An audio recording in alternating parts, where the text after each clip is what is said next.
देखो नेताजी को लेके कई सारी स्टोरीज है, पर पहले अपन वो वाली देख लेते जो मीडिया ने तुम लोगों को बेची थी। 17 अगस्त को बोस वियतनाम से मंचूरिया के लिए निकलते हैं, जो अभी प्रेजेंट डे चाइना में पड़ता है। ये जर्नी करीबन 4500 किलोमीटर लंबी थी। इस जर्नी के लिए mister Bose Mitsubishi KI-21 plane को यूज करते हैं। इस प्लेन की नॉर्मल रेंज 2700 किलोमीटर की होती है, यानी इसको पूरी जर्नी कंप्लीट करने के लिए बीच में रिफ्यूलिंग करनी पड़ती है। तो प्लेन ताहिकू करके एयरपोर्ट पे रुकता है रिफ्यूलिंग के लिए, जो आज की डेट में ताइवान में पड़ता है। प्लेन रिफ्यूलिंग करके अगले दिन 18 अगस्त को टेक ऑफ करता है। प्लेन टेक ऑफ करने के बाद 40 मीटर की हाइट पकड़ ही लेता है, पर लेकिन अचानक से प्लेन में कोई गड़बड़ी होती है, जिस चक्कर में प्लेन एयरपोर्ट पे ही क्रैश कर जाता है। Coincidentally Subhash Chandra Bose plane crash के समय ऑयल टैंक के जस्ट पीछे बैठे हुए थे। तो प्लेन क्रैश के समय वो पूरी तरीके से ईंधन से सन जाते हैं और उनकी बॉडी में आग लग जाती है। उनकी बॉडी पे 3rd डिग्री बर्न आते, पर वो ऑन दी स्पॉट नहीं मरते। उन्हें अर्जेंटली ननमोन ब्रांच के एक आर्मी हॉस्पिटल में ले जाया जाता है। वहाँ पे उनका कुछ घंटे ऑपरेशन चलता है, फिर वो कोमा में चले जाते हैं और करीबन रात के 10 बजे उनकी डेथ हो जाती है। ये तो हो गया ऑफिशियल रिकॉर्ड। अब अपन बाल की खाल निकालना चालू करेंगे।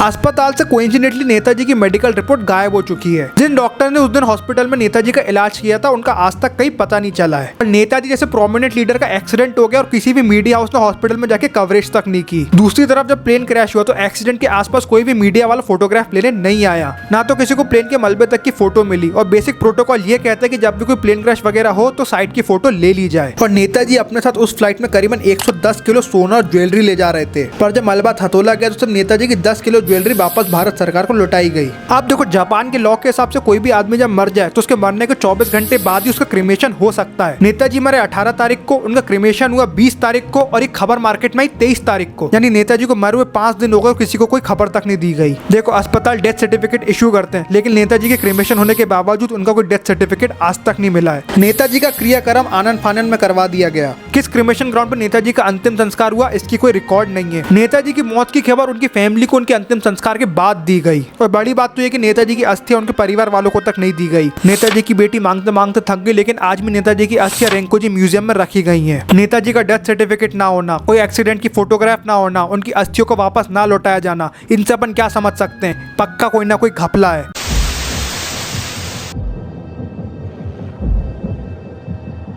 देखो 1956 में शाहनवाज कमीशन बिठाई गई, जिन्हें सर्कमस्टेंशियल एविडेंस पे कंक्लूड कर दिया कि नेताजी की डेथ प्लेन क्रैश में हो गई थी। फिर आगे जाकर 1970 में खोसला कमीशन बिठाई गई और उन्होंने भी सेम ही रीजन दिया। फिर 1999 में आती है मुखर्जी कमीशन। मुखर्जी कमीशन ने ग्राउंड रिपोर्टिंग की और वो लोग ताइवान गए चेक करने के लिए, और उनकी रिसर्च ने सबकी कमर तोड़ के रख दी। उनकी रिसर्च में उन्हें ताइवान के ऑफिशियल्स की तरफ से एक भी रिकॉर्ड नहीं मिला जो प्रूव कर सके कि नेताजी का प्लेन क्रैश हुआ था। उल्टा 1945 में ताइवान के एयरपोर्ट पर कोई भी प्लेन क्रैश का रिकॉर्ड नहीं मिला। और वो कमिटी ये तो नहीं कंक्लूड कर पाई कि नेताजी की डेथ कैसे हुई थी, पर उन्होंने ये जरूर कंक्लूड कर दिया कि नेताजी की डेथ प्लेन क्रैश में नहीं हुई थी। नेताजी की डेथ को लेकर कई हजारों पन्नों की रिसर्च पहले कर दी गई है, लेकिन आज तक इन रिसर्च पेपर्स को क्लासिफाइड रखा गया और पब्लिक के लिए नहीं खोला गया है। उल्टा जो पेपर्स कमेटी की तरफ से पब्लिक किए भी गए वो नहीं तो फट गए, जल गए, नहीं तो उनके रिकॉर्ड कहीं ना कहीं खो गए। देखो सारे दस्तावेज भारत की सरकारी तिजोरियों में रखे गए। जब भी इन पेपर्स के साथ ऐसा क्यों हो रहा तुम लोग खुद जानते हो। चलो मान लेते कि नेताजी की डेथ प्लेन क्रैश में हुई थी, तो जो उनकी अस्थियां रेंकोजी म्यूजियम में रखी गई है उनका DNA टेस्ट क्यों नहीं करवाया गया? उनकी खुद की फैमिली ने DNA टेस्ट की मांग की, पर उन्हें ठुकरा दिया गया। कहीं ऐसा तो नहीं है कि DNA टेस्ट हो जाता तो उससे पता चल जाता कि वो नेताजी की अस्थियां है ही नहीं।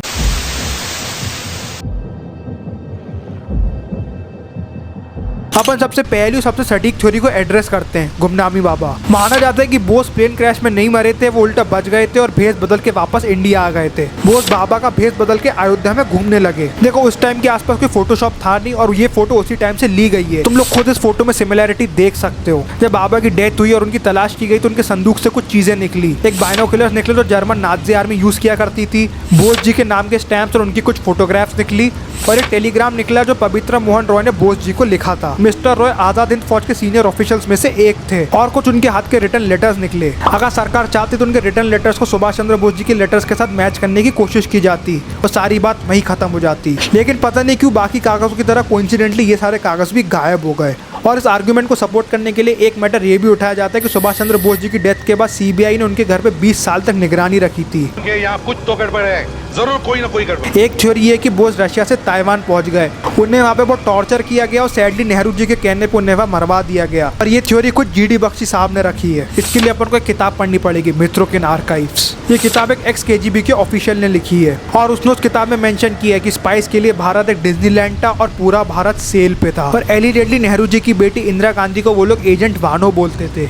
एजेंट वानो के पास पैसे से भरे संदूक आते थे और उसके अकॉर्डिंग केजीबी का भारत पे इतना कंट्रोल था कि पूरी सरकार और मीडिया केजीबी चला रही थी भारत की। देखो अगर सुभाष चंद्र बोस जी जिंदा बच जाते तो भारत एक अलग ही जगह पे होता। मोहम्मद अली जिन्ना ने तो ये तक कह दिया था कि सुभाष चंद्र बोस जी प्रधानमंत्री बनते तो उनको दूसरा भारत नहीं चाहिए। अगर बोस बच जाते तो भारत का बंटवारा नहीं होता और शायद नेहरू जी प्रधानमंत्री नहीं बनते।